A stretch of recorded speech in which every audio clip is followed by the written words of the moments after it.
দক্ষিণ কোরিয়ার president ইয়ন সুক yellow ক্ষমতায় থাকলে দেশটির জনসাধারণ বড় ধরনের বিপদের সম্মুখীন হবে এমন মন্তব্য করে ইয়োলকে পদত্যাগের আহ্বান জানিয়েছেন দেশটির ক্ষমতাসীন দল পিপল পাওয়ার পার্টির প্রধান হান জং-হুন।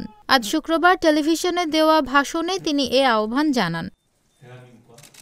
দক্ষিণ কোরিয়ার প্রেসিডেন্টকে বিপজ্জনক আখ্যা দিয়ে হান জং-হুন বলেন, সামরিক আইন জারির পর রাষ্ট্রদ্রোহের অভিযোগ এনে কয়েকজন রাজনীতিবিদকে গ্রেপ্তারের নির্দেশ দেন ইয়োল। এ বিষয়ে প্রমাণ রয়েছে বলে দাবি করেন পিপিপি প্রধান।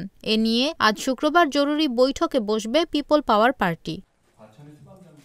বার্তা সংস্থা এএফপি জানিয়েছে, গত ৩ ডিসেম্বর দক্ষিণ কোরিয়ায় সামরিক আইন জারি করেন প্রেসিডেন্ট ইয়োল। পরে এই আইন বাতিল করে দেশটির পার্লামেন্ট। এরপর থেকে ইয়োলের বিরুদ্ধে অভিশংসনের প্রক্রিয়া শুরু করেছে দক্ষিণ কোরিয়ার বিরোধী দলগুলো।